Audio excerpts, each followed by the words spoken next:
Hi and welcome to this brand new episode of Horror Talker. If you find these stories thrilling, do subscribe to our channel Horror Talker. And share it with your friends and family. Let's start with some exclusive stories which you won't believe actually happened. Halloween has always been our favorite holiday, and every year, my friends and I made it a point to embark on some sort of spooky adventure. This time, we decided to visit an old, abandoned asylum in the heart of rural Pennsylvania. The place had a sinister reputation that had only grown over the years, making it the perfect destination for a night of thrills and chills. As we approached the crumbling structure, an eerie fog clung to the grounds, casting an unsettling ambience over the scene. The asylum, with its broken windows and sagging roof, loomed like a monstrous specter against the moonlit sky. We parked our car some distance away, wanting to savor the full experience of approaching the asylum on foot. My friends consisted of Sarah, my girlfriend, Mark, her brother, and their childhood friend, Mike. We had been inseparable since our school days, bound by a shared fascination with all things eerie and supernatural. With our flashlights in hand, we cautiously approached the asylum's entrance. The heavy wooden doors creaked ominously as we pushed them open, revealing a dark and foreboding interior. The air inside was thick with dust and decay, and the walls were adorned with peeling paint and crumbling wallpaper. Sarah clung to my arm, her grip tight with a mix of excitement and trepidation. "Are you sure this is a good idea?" she whispered. I flashed her a reassuring smile. "Don't worry, it's all in good fun. Besides, it's Halloween." We ventured further into the asylum, our footsteps echoing in the silence. As we explored the ground floor, we discovered discarded medical equipment, rusty beds, and remnants of restraints that sent shivers down our spines.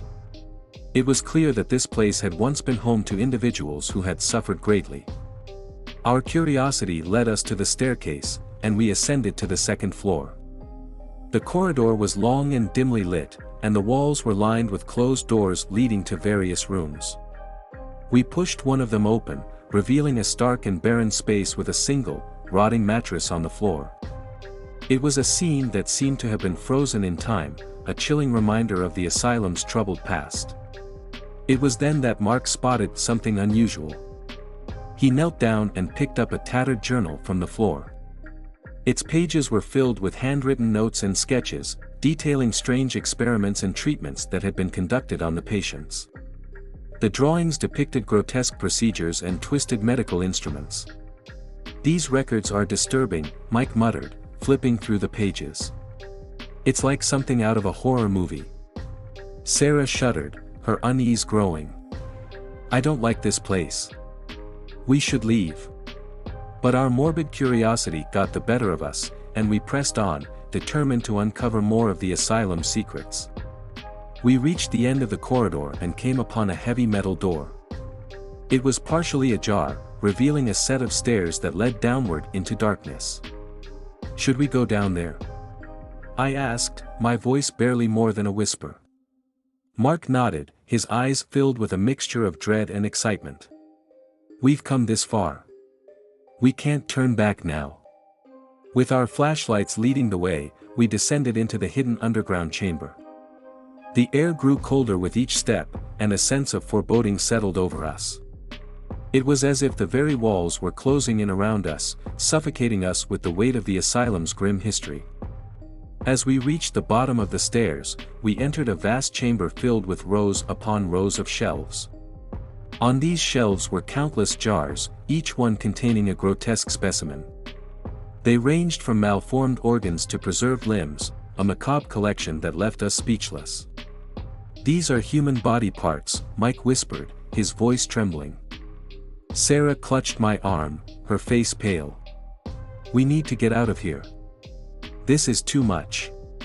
The underground chamber felt colder, more oppressive, as the whispered words reached our ears. The voice, faint and chilling, seemed to emanate from the very walls of the abandoned asylum. "What did it say?" Sarah asked, her voice trembling.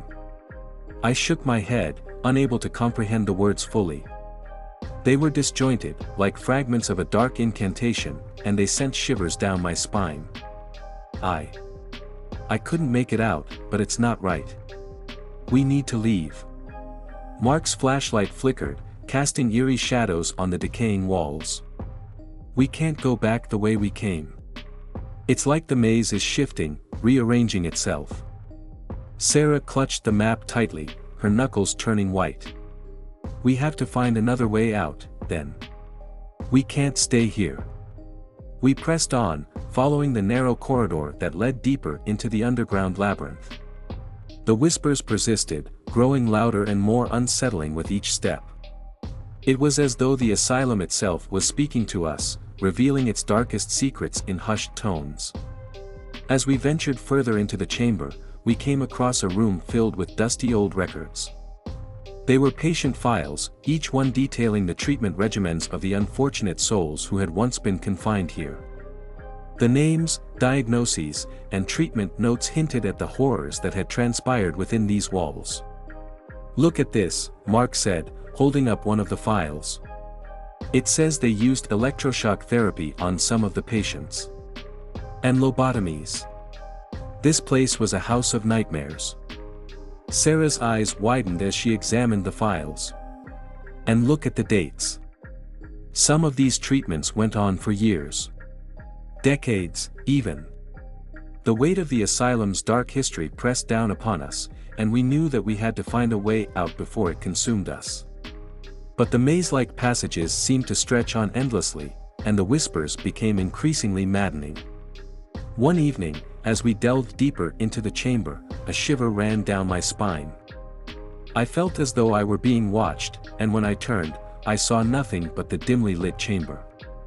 Evelyn, too, had grown increasingly uneasy. "Did you guys hear that?" she whispered, her voice barely audible. We strained our ears, listening intently to the silence that had descended upon us. And then, faintly, we heard it, a soft, mournful wail that seemed to come from the very walls themselves. "Is that crying?" Mark asked, his voice filled with dread. "This is insane," Mark muttered. "It's like the asylum knows us, knows our fears." Murmurs and hushed voices echoed through the halls, though we were the sole living souls present, or so we thought. The voices seemed to converge upon us, their words growing clearer. But before we could make our escape, we heard a faint, distant sound, a whisper that seemed to echo through the chamber. We strained to make out the words, and as they became clearer, a sense of dread settled upon us. "They're here. They never left." The words hung in the air like an evil presence, chilling us to the bone. We turned to flee, our footsteps echoing loudly in the chamber, but as we reached the staircase, the metal door slammed shut with a deafening clang. Panic surged through us as we desperately pushed and pulled at the door, but it refused to budge. We were trapped, cut off from the world above, and the realization filled us with a sense of hopelessness. Hours passed as we huddled together in the cold darkness, our flashlights growing dimmer with each passing minute. The whispers continued, growing louder and more insistent, filling our minds with horrifying images and unsettling thoughts. As the night wore on, our fear and paranoia intensified. It was as if the asylum itself had come to life, its sinister past reaching out to ensnare us in its malevolent grip. We were no longer sure if the whispers were merely voices from the past or if there was something more sinister lurking in the shadows. It wasn't until dawn broke that the door to the underground chamber finally swung open, and we stumbled out into the blinding sunlight. The asylum, with its foreboding presence, loomed before us, but we wasted no time in fleeing the accursed place. In the days that followed, we tried to make sense of what had happened, but the events of that night continued to haunt us. The whispers, the grotesque records, and the sense of impending doom had left an indelible mark on our minds. We never returned to the asylum, and we never spoke of that night again. It was a chapter of our lives that we wanted to forget, but the memories lingered, a chilling reminder of the darkness that could lurk in the most unsuspecting of places. The invitation arrived in a black envelope, the edges adorned with an intricate golden design that hinted at an air of opulence. I plucked it from my mailbox, my curiosity piqued by the absence of a return address. It simply bore my name, elegantly written in calligraphy, and the words, "Halloween Masquerade Party." The mysterious nature of the invitation intrigued me, but my sense of caution wrestled with my curiosity. It wasn't every day that one received an invitation shrouded in secrecy. After some contemplation, my curiosity won out, and I decided to attend the enigmatic event. The party was to be held in an isolated mansion on the outskirts of New Orleans, a city known for its rich history and mystique. The location itself seemed to be a harbinger of intrigue. The anticipation grew as I donned a well-fitted tuxedo and selected a Venetian-style mask from a nearby costume shop. As I approached the mansion, the evening was bathed in an eerie mist that gave the surroundings a surreal quality. The mansion stood alone in the darkness, a sprawling, ornate structure with ivy-covered walls and a winding cobblestone path that led to the entrance. Upon arrival, I was greeted by a butler in a crisply tailored suit. He took my coat and ushered me into the grand ballroom, where the masquerade was in full swing. The room was a vision of opulence, adorned with chandeliers that cast an otherworldly glow and an array of elaborately costumed guests, their faces concealed behind an assortment of masks. I marveled at the creativity on display, from intricately carved wooden masks to elegant feathered creations. It seemed as though everyone had taken great care in crafting their disguises, adding an air of mystery to the already enigmatic gathering. As the night unfolded, I mingled with the guests, attempting to engage in light-hearted conversations and discern the nature of the event. However, I soon realized that the partygoers were a reserved bunch. Their conversations were guarded, their laughter tinged with a hint of unease.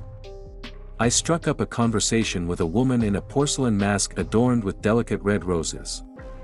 She introduced herself as Isabella and spoke in a soft, melodic voice that held a hint of sadness. "This is your first time attending, isn't it?" she asked. I nodded, finding her question oddly perceptive. "Yes, it is." The invitation was a bit unexpected. Isabella sighed, her eyes obscured by the mask's porcelain veneer. "These gatherings are always a bit unusual. But there's something captivating about them, isn't there? A sense of mystery and excitement." As the night wore on, I couldn't help but feel that something was amiss. The conversations I overheard were cryptic, veiled in innuendo and whispered secrets. The masks concealed not only faces but emotions, making it nearly impossible to discern the true nature of the party. My unease deepened when I noticed that the butler, who had welcomed me earlier, seemed to be ever present, watching over the proceedings with a watchful eye. He moved with an air of formality, almost as though he were overseeing some intricate performance. As the clock struck midnight, a hush fell over the ballroom. A masked figure, dressed in a crimson velvet cloak, ascended the grand staircase. The guests turned their attention to the enigmatic host, their expressions a mix of anticipation and trepidation. "Ladies and gentlemen," the host began, their voice echoing through the room, "I would like to thank you all for joining me tonight. This masquerade is a celebration of the masks we wear, both literal and figurative. It is a night of secrets and revelations."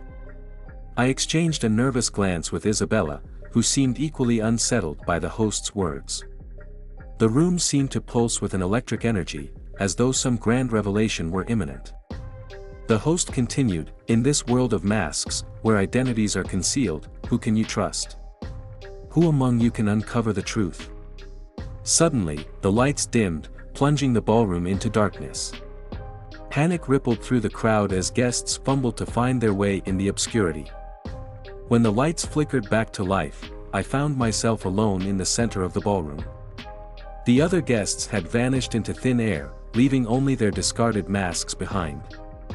My heart raced as I realized the gravity of the situation. The butler appeared, his face shrouded in shadows beneath his mask. "It's time to reveal your true self," he intoned cryptically. I backed away, my mind racing with a multitude of questions. What had become of the other guests? What was the purpose of this unsettling charade? The butler's figure loomed closer, and I stumbled backward, my foot catching on an abandoned mask. As I fell to the floor, I heard a voice, Isabella's voice, whispering in the darkness. "You must escape," she urged. "The masks hide more than faces. They hide the truth." I scrambled to my feet and fled the ballroom, my footsteps echoing in the deserted mansion. The hallways seemed to stretch endlessly, twisting and turning in a disorienting maze. It wasn't long before I found myself in a room filled with mirrors. My reflection stared back at me from every angle, a haunting reminder of the masks we all wore. I frantically searched for an exit, but the mirrors seemed to go on forever, reflecting a never-ending labyrinth. I called out to my friends, but my voice seemed to get swallowed by the mirrors, disappearing into the never-ending maze of reflections. It was as if the room had become a prison, a place where the boundaries of reality and illusion had blurred beyond recognition. I stumbled forward, desperate to escape the room of mirrors, but every turn led me deeper into the disorienting labyrinth. The mirrors whispered to me, their voices a discordant chorus that filled my ears with unsettling promises and nightmarish visions. My heart raced, and I could feel the cold sweat on my forehead as I grappled with the suffocating fear that I was losing myself. The room seemed to stretch infinitely in all directions, and I couldn't discern where it began or where it ended. As I gazed into the mirrors, I noticed something peculiar. My reflection was slowly peeling away its mask, revealing a face that was not my own. Panic surged through me as I watched my doppelganger step out of the mirror and approach me with a malevolent smile. The imposter's words sent a chill down my spine. "Welcome to the masquerade, where the masks reveal the truth." With that, the imposter lunged, and darkness enveloped me. When I awoke, I found myself on the doorstep of the mansion, the black envelope containing the mysterious invitation clutched tightly in my hand. The sun had risen, and the mansion stood as silent and enigmatic as ever.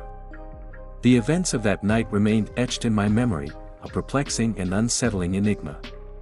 I never discovered the true nature of the masquerade or the fate of the other guests. It was a riddle that would haunt me for the rest of my days, a testament to the inexplicable mysteries that can lurk behind even the most alluring of masks. The autumn night was alive with the rustle of dry leaves and the distant calls of owls as my friends and I pulled up to the remote corn maze in rural Nebraska. It was the kind of place where you could feel the eerie stillness of the heartland, a vast expanse of cornfields broken only by the twisting labyrinth before us. "We're really doing this, huh?" Mark said, his voice a mix of excitement and uncertainty. "Yeah, come on, guys," Sarah chimed in, her enthusiasm infectious. "It's just a corn maze, what's the worst that could happen?" As for me, I wasn't so sure. I'd heard rumors about this particular maze, about how it wasn't just a fun Halloween attraction but something more, something that had unnerved even the bravest souls. I couldn't resist the challenge, though, and so I joined my friends in the adventure. We paid the entrance fee and were each handed a small flashlight and a map of the maze. The moon hung low in the sky, casting an eerie glow over the cornstalks, and the wind whispered through the field, setting the scene for what was to come. We entered the maze, our flashlights cutting narrow beams of light through the darkness.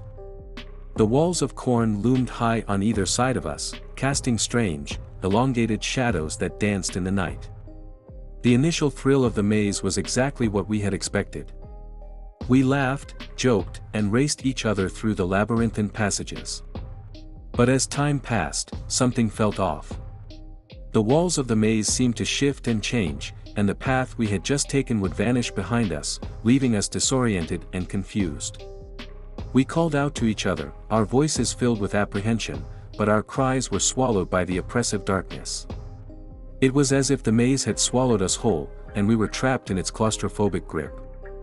As we pressed forward, the feeling of being watched grew stronger.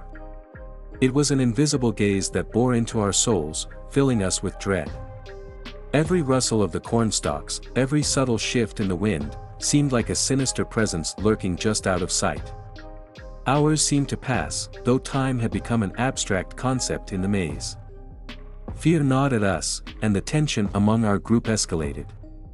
We argued about which path to take, each of us convinced that our chosen direction was the right one. But the maze had other plans. It led us deeper into its heart, luring us with false promises of escape. We stumbled upon strange markings etched into the ground, symbols we couldn't decipher but that filled us with foreboding. Exhaustion began to take its toll, both physically and mentally. We were disheveled, our faces streaked with sweat and dirt. The once thrilling adventure had devolved into a nightmare from which we couldn't awaken. "This isn't right," Mark muttered, his brow furrowed. "We've passed that same scarecrow like 3 times now." Sarah checked the map, her finger tracing the twists and turns we had taken. "This doesn't make any sense. We should have reached the center by now." The tension in the group grew as we continued to encounter strange occurrences.